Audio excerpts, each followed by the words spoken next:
Good morning. So, welcome to this quick Saturday stream. Because I have friends coming over, so I don't know when they will arrive. Then probably just have to go. So usually I plan to make like a longer stream on this topic. Probably I will still do, but I still have some time to spare. So I thought like I will anyway look into it. Why not stream it?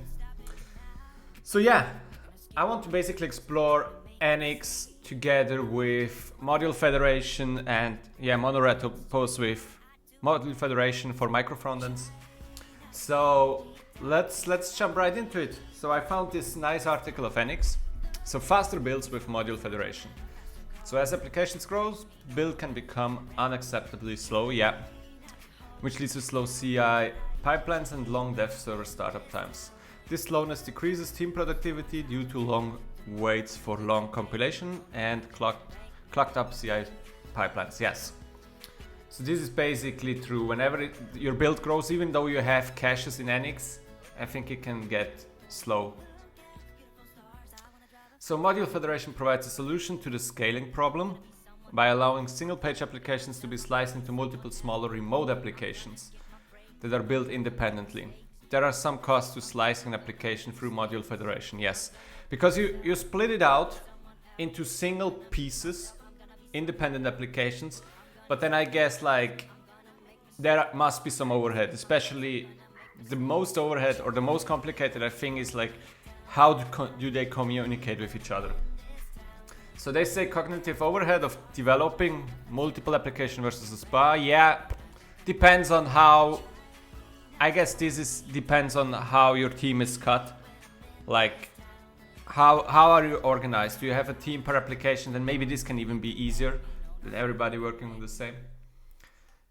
Yeah, coordinating build and deployment across many applications is a huge headache. Yeah. So basically, but again, if you have micro frontends, everybody just deploys independently, then I don't know if this is still a huge point. Version mismatch hell. Different applications deployed with different versions of shared libraries can lead to unexpected. Yeah, NX provide the best experience. Yeah, that's cool. So they have now, since NX 14, some specialized generators, executors, and so on. So when should I use Module Federation? So it depends on the size of your application, makes sense. It still comes with some downsides. Yeah. So locally, yeah, if you run all the remotes, it's probably a waste of CPU, but I think this should be cached or even... Nah, it's not really cached because you have to run it in micro frontend context. Yeah, but yeah, in practice, it's probably not a problem because you work on your SPA and not on the shell. Increased orchestration, since remotes are independent of each other. Yes, this one. Shared state may require the host application to coordinate it between remotes. For example, sharing Redux state across remotes is more complicated versus a SPA. Yes. I would be curious how this even works. I was once in a project where we didn't have Module Federation and we wrote a channel communicator, we call it channel communicator, that was communicating between the different SPAs. But that's, I don't know how this will be done. I hope this article will show us. Architectural overview, maybe let me also bump it a bit. That's already bumped. With Module Federation, a large application is split into a single host application, so that's basically what we refer to as a shell. Then the remote applications which handle single domain or a feature. In the next section, we will see an example with a host app and 3 remotes. So the applications are independently built, thus have no dependency between them. Yeah. So create an example. The best way to understand this setup is for an example. In this section, we will create a host application with 3 remotes under these routes: shop, cart, about. Yeah, but before we begin, we've put together a couple of example repos, React and Angular, for you to inspect if you want to skip ahead.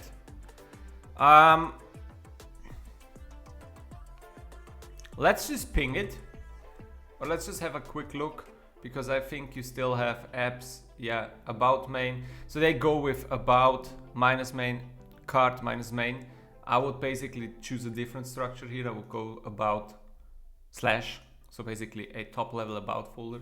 And then you have the about, the cart, the host, and the shop. So those are the apps. This is the shell. And in the app, I guess you have some module federation config or something. Yeah, this basically exposes the module.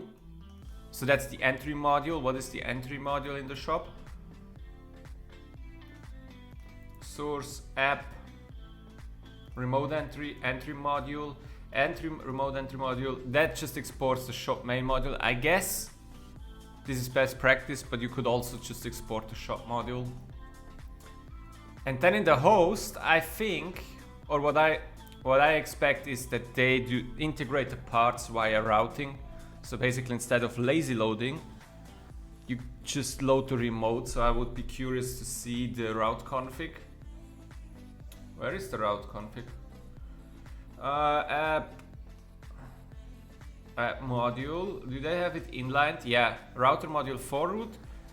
Import cart module. Yeah. And inside here, you go to the remote entry module. And that then basically uses module federation. So, okay. Good. This example have fully functioning CI workflows that are simple to set up. You can see what the CI does by viewing the sample pull request in each repo. Also notice the NX Cloud integration, which gives you insight into each pipeline. We'll touch on this later in this guide. Cool. So they have different pipelines to deploy the various application. Okay, now let's continue by creating an empty NX workspace. Good. So, how do we call it?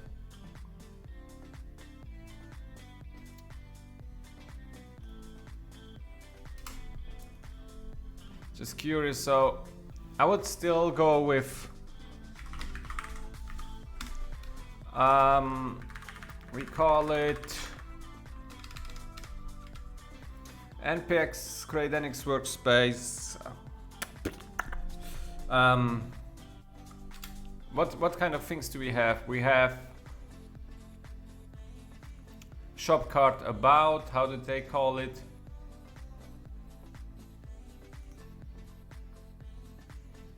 Should we call it MF? Module Federation. Nothing else. It doesn't have a different meaning.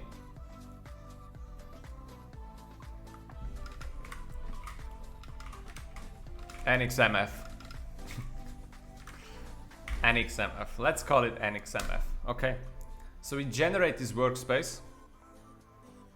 Yes, we want to proceed. Then also enable distributed caching to make CIs faster.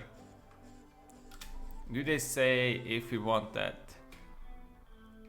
Yes, we want that. It's okay. Installing depths with yeah, so we install the depths, but in the meantime, we can just go ahead and say basically repositories, new NX MF. I hope I don't get banned for this. No. And then basically we add this. So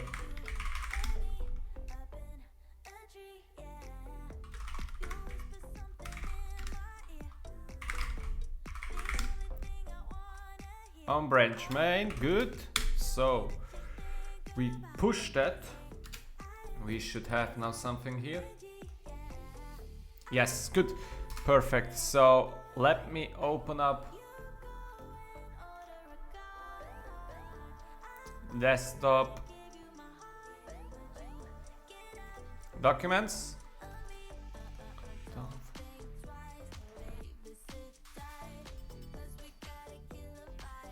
Good.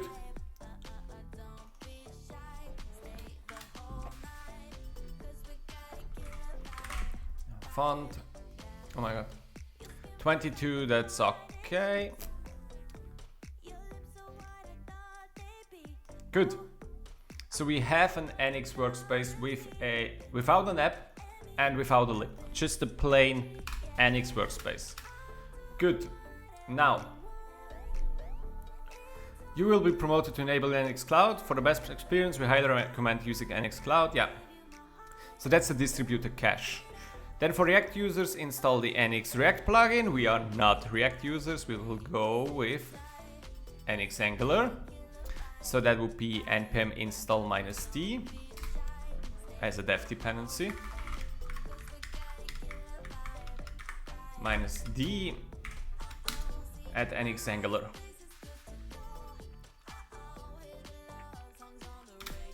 So once we get that, next generate a host and a remote application. So we generate 3 remotes and 3 hosts. So that's pretty cool. I like this blog post a lot so far. It's very well described.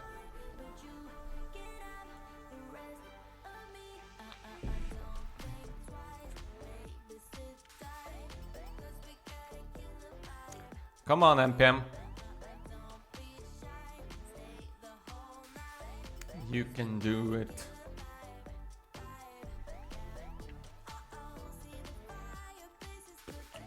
Good. So next we generate one. You can see that we use NX Angular double point host, generate 1 host and 3 remote applications. Could not find NX module in this. What? Let's try to npx.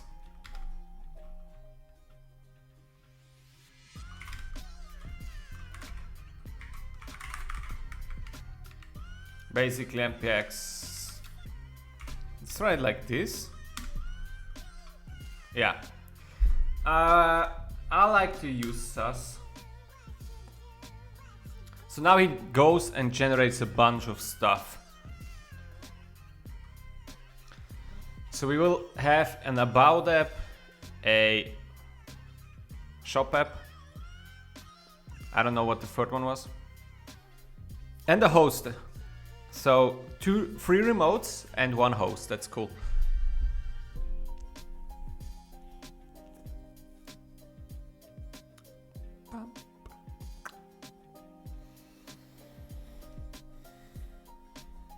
And I'm also curious on which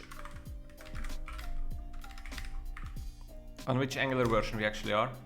16.05, nice. So now we have an about app. Look what everything that got generated. An about app, a card app, a host app, a shop app, E2E test for the apps.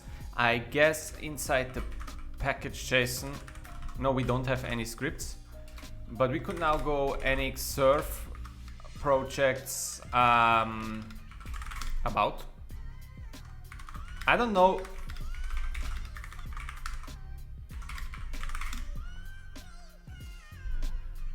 I think that's some terminal setup that is not correct. But you can see that we can serve about app. So that would be localhost 4203. So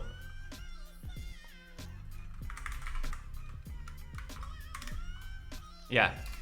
So let's add probably a bunch of scripts to just I would say inside here I expect this to work.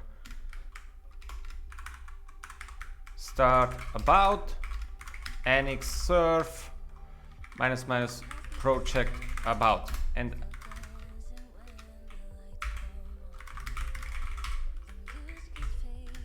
I think this works. Yeah, this works, right? So we would do 1 for about, 1 for home, for cart.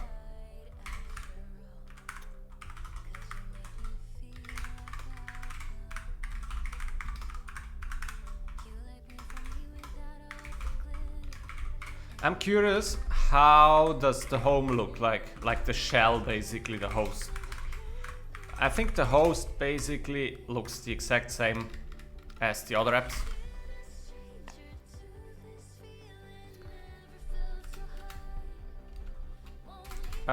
It serves on port, but you can see how he already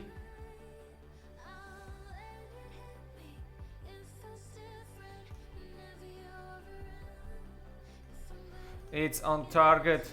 You see how it generates all the other applications? Okay, wow. Okay, let's see what it does. So let's go to localhost 4203. Our about is running here. Then we saw that on 4201, the shop is running. I guess then on 202, we have the card running. And on 4th, here we have home, shop. Oh, wow. Wow, NX, wow. So this is all already integrated as a micro frontend.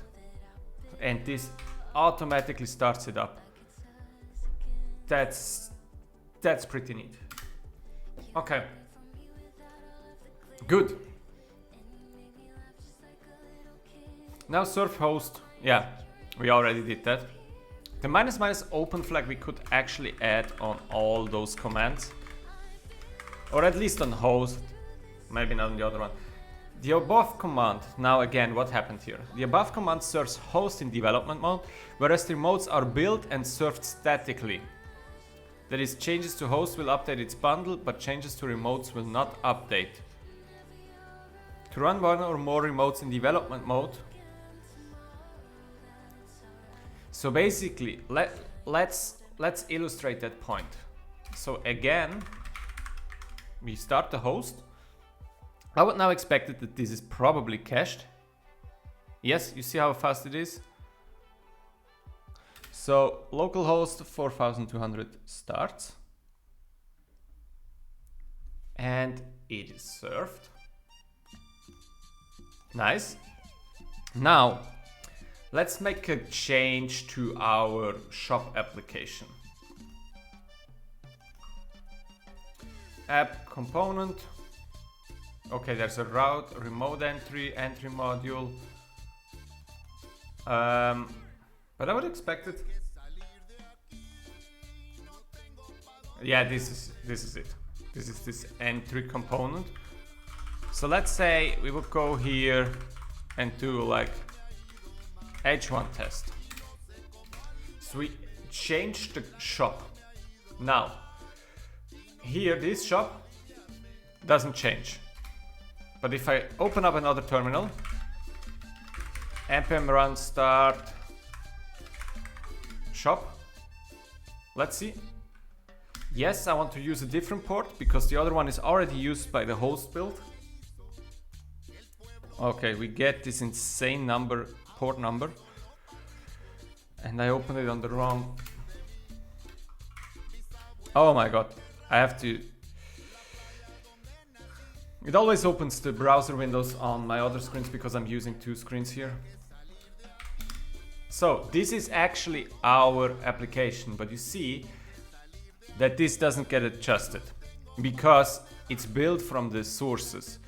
But what if we basically add this command?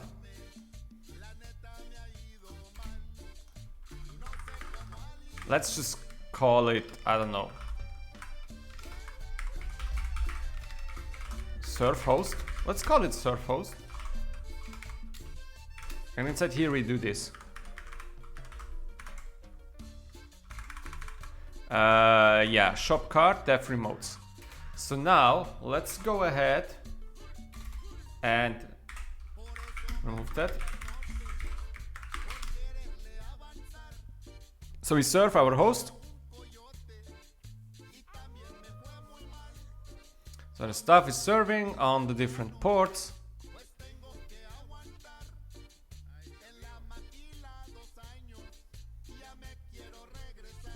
So we come to port. Yeah, you see how the shop is now just this test. Basically this one. And now let's go to entry components on the shop. And here we would say, let's revert that. So we see that shop gets reloaded. Oh my god, this is so nice.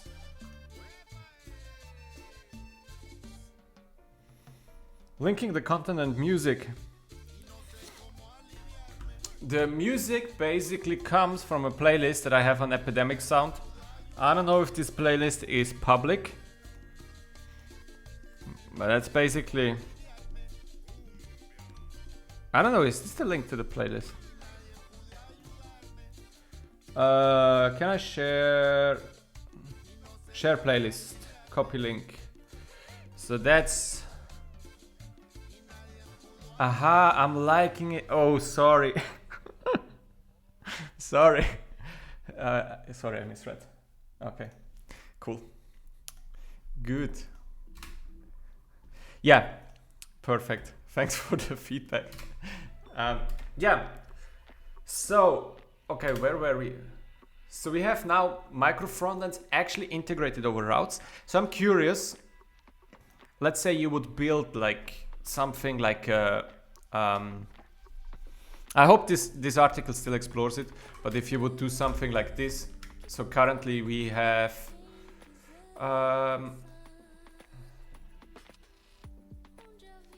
reset the canvas. So currently we have basically routes. So you have the first route, and then basically you have a second route. So over routing you integrate it, but what if you have something like this? So you have here like more like a dashboard style. I don't know if you then have to go with named router outlets or something. So if this is a micro frontend, this would be a micro frontend. Like, I don't know how we do it then. But let's continue. The above command starts a shop. Yeah. What was generated? So so that we understand how module federation works with NX. We already saw it a bit when we explored this demo repo. So we can already see that we have inside our shop, we have this, or inside the remotes, we have the remote entry. Those are the entry components. We also have the app module, but the app module doesn't do much except routing the entry module. And I think there should be one additional webpack, yeah, this one. So this is something that is then typically because you export the shop component. So you say which one is the entry module. And then inside the host, you also integrate it a bit different. So you have the webpack prot config and you say with module federation. And module federation basically allows you to build stuff with dynamic imports, actually, kinda. So we already had required back in the days, but required still, it was a runtime import, but still during compile time, Webpack had to know where it is and to find it actually. So with module federation, this is no longer needed. Yeah, and then of course we saw that the routing basically imports it different. So you import the remote entry module. But let's go through the docs because they explain it probably better than I do. To understand how module federation works with NX, let's take a look at the three files that control this feature. So apps host project.json. The build target uses NX Webpack for React and NX Angular Webpack browser for Angular. This is the same as normal SPA that use custom Webpack configuration. Okay, but difference is the Webpack configuration file. So that's under apps, host, and there is a project.json. That's basically like the Angular JSON. Here we see Webpack browser. Okay, all good. If you use module federation to speed up CI and improve your local development and not to deploy different remotes independently, you need to create... So you can use module federation either to just speed up or to deploy. So currently it's not to deploy. You need to create implicit dependencies from the host to all the remotes. Okay. So those are I would say that we also see those implicit dependencies if we basically do like a new script.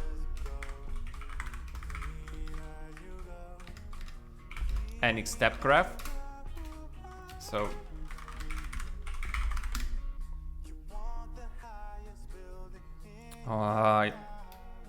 sorry for that. I have to figure out how to improve that it not always opens in a new tab, which it did again.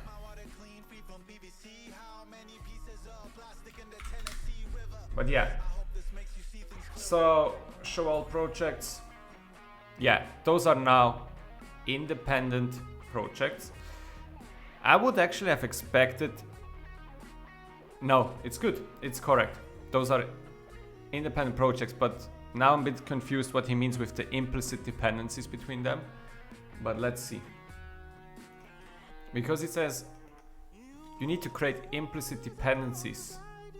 Semantically, the host and the remotes comprise one application, so you cannot build the host without the remotes, yeah. Adding implicit dependencies also makes distributed builds possible. See below. To create these dependencies, add the implicit dependencies configuration.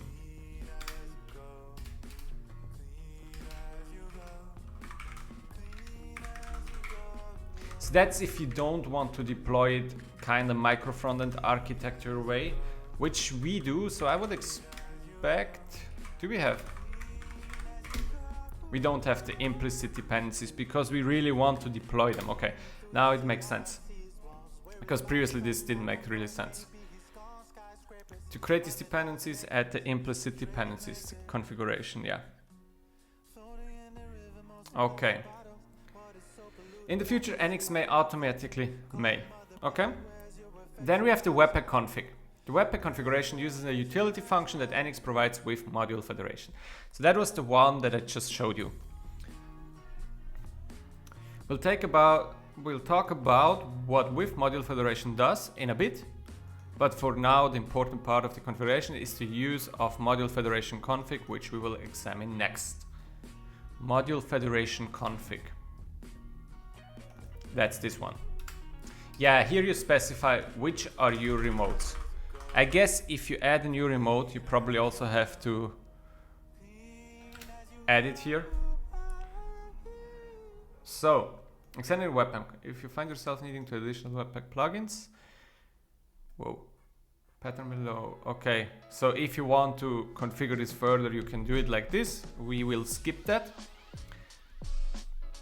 So module federation config. This file is the main configuration for the host, and you'll see module federation configs for the generated remotes as well.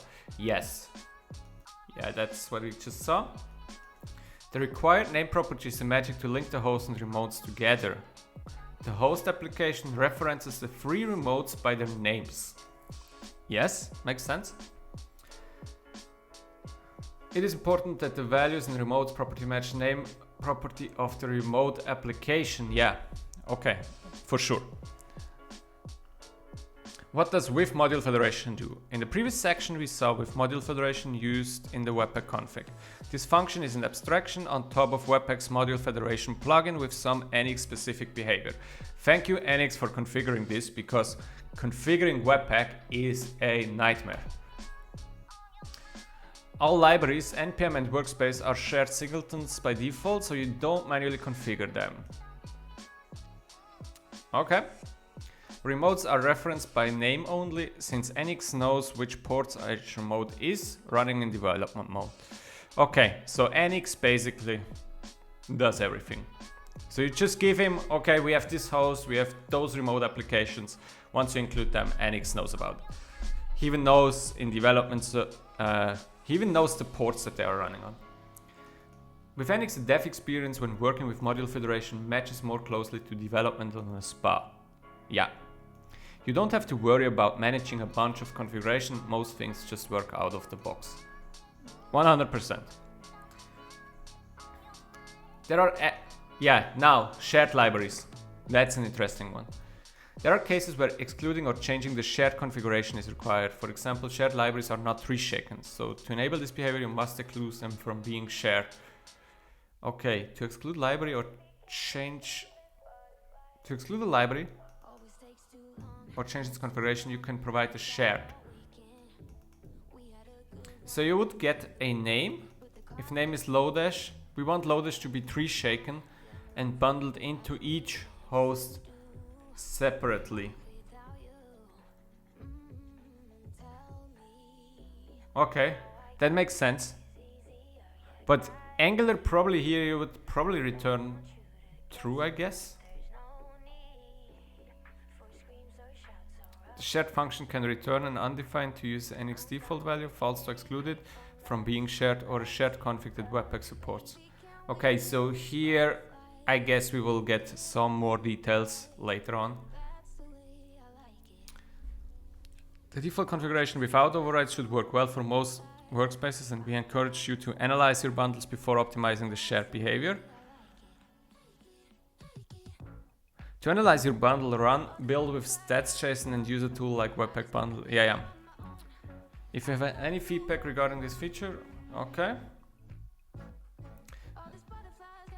To use module federation well, we recommend that you enable NX Cloud, which we did in the beginning. If you haven't enabled it, when using create NX version, yeah. So that's something we already did in the beginning at the initialization wizard. A large set of builds can be skipped entirely when running the application locally. Yeah, so they are in the distributed cache. Yeah, so if we serve host twice, then probably even now it should be pretty fast, I would say.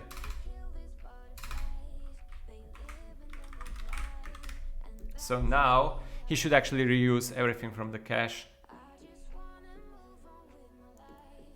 Yeah, so you can also see, I think in the log, I would expect a message that he read it from the cache. NX read the output from the cache instead of running command. Yeah. Okay. So that's really nice.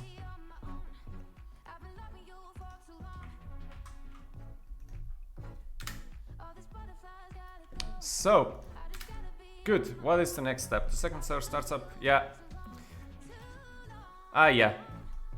It's exactly what we were talking about. Good. Yeah, so this caching behavior is crucial. That makes sense. Using module federation will be slower. It takes longer to build shop. When using NX, you rarely have to build all of them because most of the time you work on one remote. Yeah. This also helps. Yeah.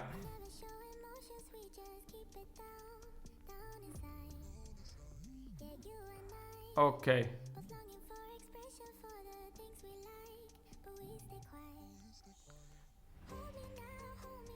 So, production build and deployment with NX Cloud. In this section, we examine how to set up your production build and simulate a deployment. Cool. To HTTP localhost for 3000. First, make sure you have the implicit dependencies from host to each remote. Do we have?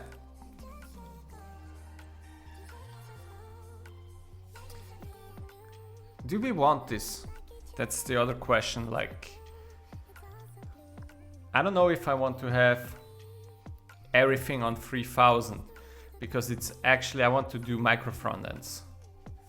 So if I want to, this is just for like speeding up, right? You deploy everything under the same, but with a micro frontend architecture, you would not. So this would run on a different port, localhost something. This would be a different port. This would be a different port. Yeah, so you could then basically build all of them on 3000, okay. So you could have then a deploy. Yeah.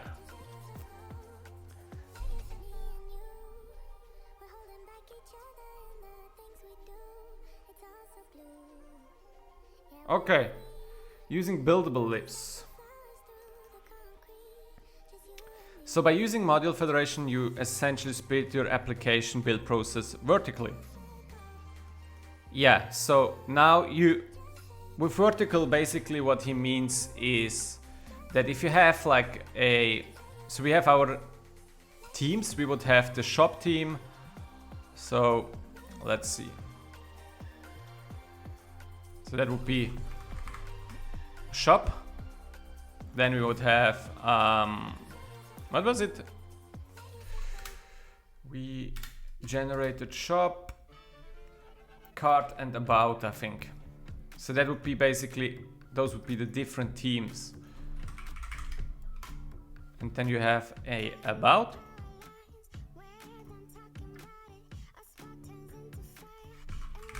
Something like this, right?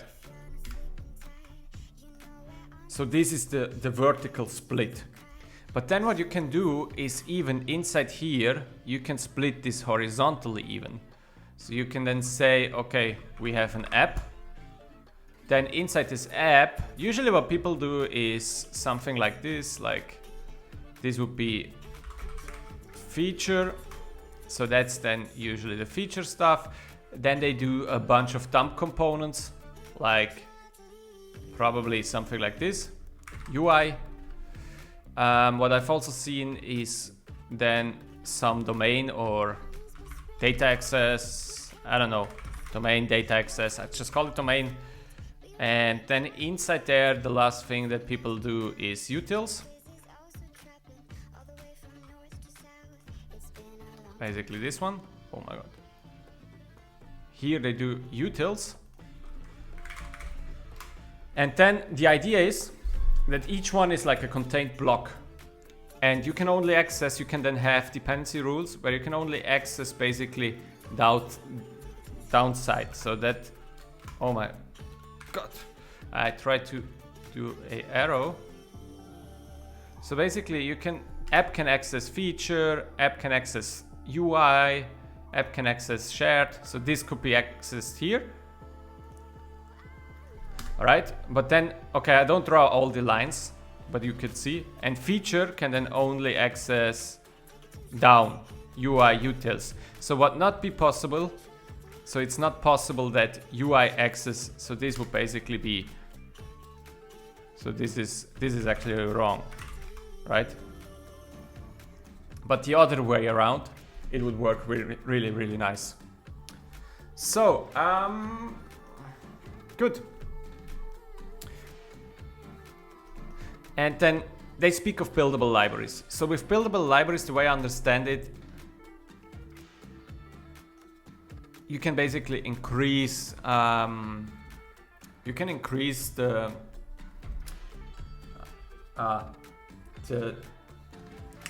it can have some advantages because with buildable libraries, you build the library yourself. You don't make it part of the application build.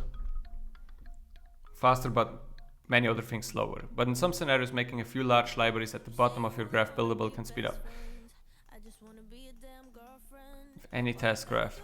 Having buildable libraries is handled automatically. If you have a buildable components library that all remotes depend on, NX will build the library first before building the remotes. Okay. You could use module federation to implement micro frontend, but this guide showed you how to speed up your local builds. So therefore we also didn't do the part where we just deploy on the same host. So module federation allows you to split a single process into multiple processes which can run in parallel or even multiple machines. The result of each build process can be cached independently. For this to work, well in practice, you need to have a build system supporting distributed computing, caching, and distributed task execution. When a developer runs, say, NX host, they have remotes, they still run the whole application, but shop and about are served statically from cache. As a result, the serve time and the time it takes to see the changes on the screen to go down, often by an order of magnitude. Yeah, so you can say what you want to serve from real. So let's say you have a host and you want to integrate or test your application inside the host, then you can run this for the card. So you are a feature dev on card team, you change something on card, want to see it in host, you run this command, but shop and about are served statically. That's pretty nice. So when a CI machine runs NX build host configuration production, the shop remotes will either be built, yeah. Okay. Okay, this was a really, really nice, nice introduction. So, now resources, receipt concepts. Okay, actually what I want to have then is the next thing on this page. Faster builds with module federation. So that's actually what we did. Then, yeah, we want to go through these things. So let's say we first commit the stuff.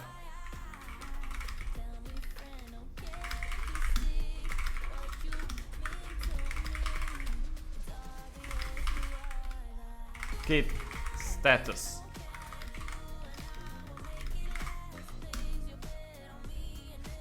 Feed faster builds with module federation.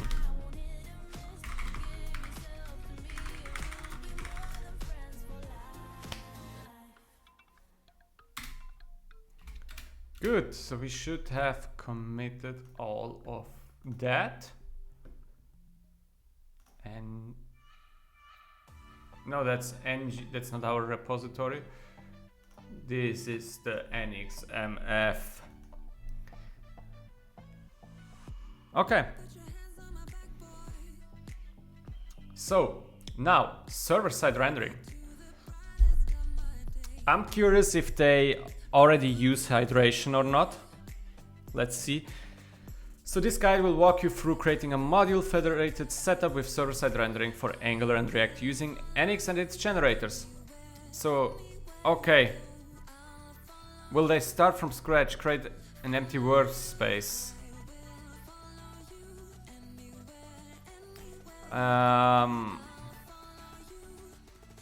Let's create a new workspace. Where would you like to create your workspace? Okay. Yeah, so we already have that. I will probably try to do it on the one we already have instead of generating a new workspace. NX Angular, generating a host, multiple remotes. Yeah, so store, that's the host. Yeah. Product and checkout. Okay, now it's called different. Ah, they do -- SSR.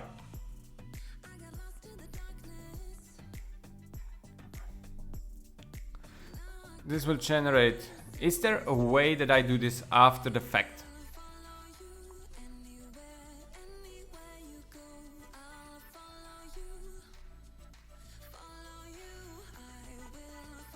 Is there a way? Or let's maybe do like dedicated parts.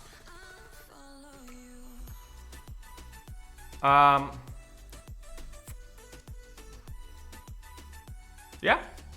Setup module federation with SSR for Angular and React. Okay. So maybe we will do like a different stream. I'm just thinking if we should do like different streams for each of those topics, because I anyway don't have too much time now.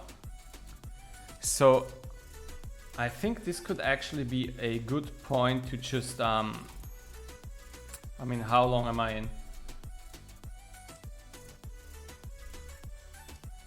43 minutes, okay. Good, I think I will actually already quit the stream here and then do, because my friends are soon coming. And then we will basically, in the next couple of streams, we will continue with setup module federation, then advanced micro frontends with Angular using dynamic federation, and NX micro frontend examples. So those, we actually want to finish those. So yeah, so then thanks everybody for joining. I mean, let's see if we can still rate somebody. Is there somebody doing Angular stuff at this time? Only me. JavaScript. So this was really okay. JavaScript, and there is Diablo. Coding.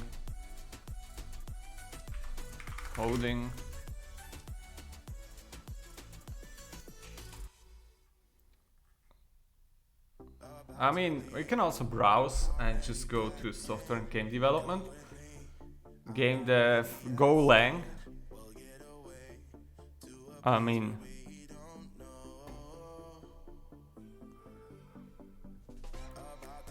now beating the leeches. What GPT? Okay. Let's get some Golang going. I mean, Go is cool. Go is pretty cool, so. How's this channel called? Suhodolski. Okay. So thanks everybody for joining. I hope to see you on the next stream where we will continue with this topic. And then let's see.